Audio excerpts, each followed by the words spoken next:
पूरी दुनिया पे ये साबित कर दिया कि पाक अफवाज पाकिस्तान की बका और सलामती के लिए हर दम तैयार है।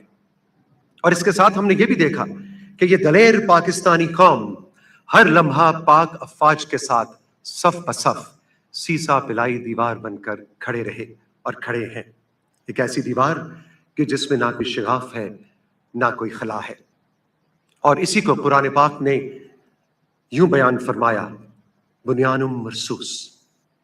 बिलाशुबा अल्लाह ताला की शुक्रगुजारी और मार्का हक बुनियानुम मरसूस की खुशी में मुनक़िदा इस पुरवकार तकरीब का बाकायदा आगाज तिलावत कुरान मजीद से करते हैं और ये सआदत हासिल कर रहे हैं कारी इकरामुल्लाह मोहसिन।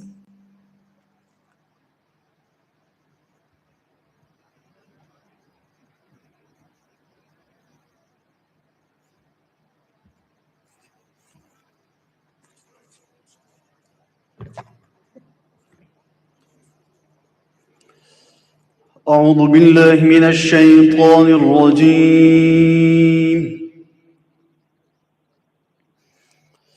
بسم الله الرحمن الرحيم.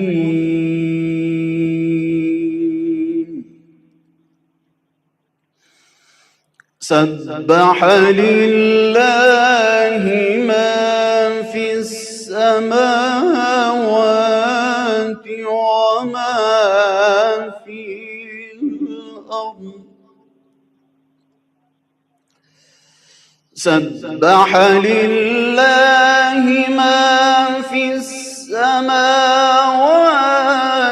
وما في الأرض وهو العزيز الحكيم.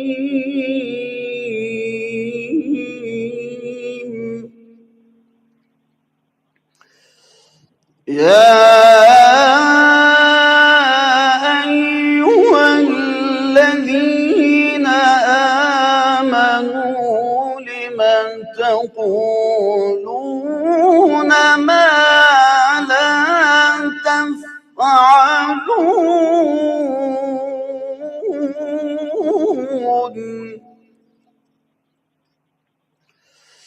كبر مقتا عند الله أن تقولوا ما لا تفعلون.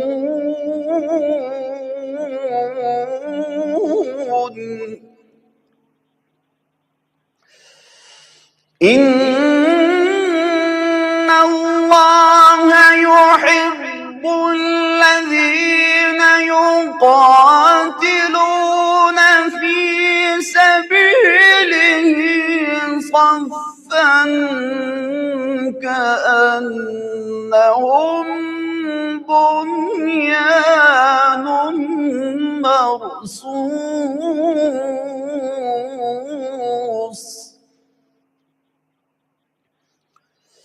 يا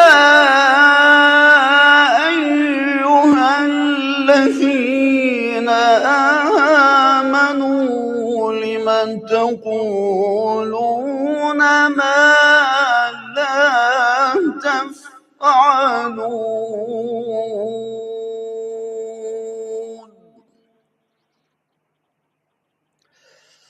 كبر مقتا عند الله أن تقولوا ما لا تفعلون.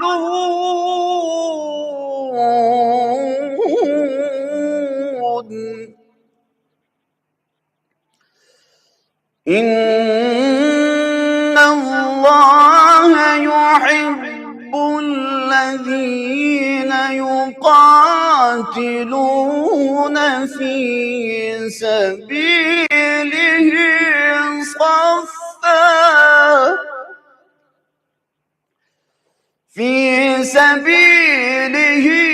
صفا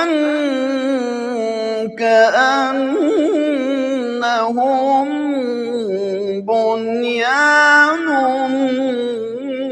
مرصوص.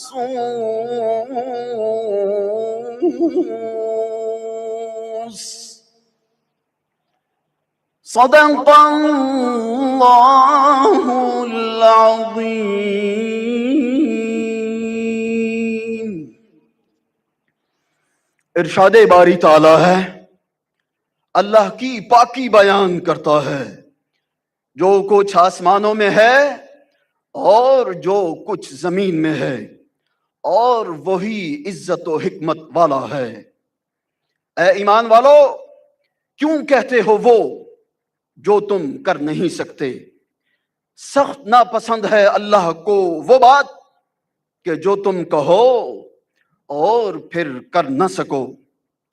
بے شک اللہ دوست رکھتا ہے انہیں جو اس کی راہ میں لڑتے ہیں صف باندھ کر، جیسا کہ عمارت ہو سیسا پالائی دیوار کی طرح۔ سچ کہا رب ذوالجلال نے جو بڑی عظمت والا ہے۔ وآخر دعوانا ان الحمد للہ رب العالمین۔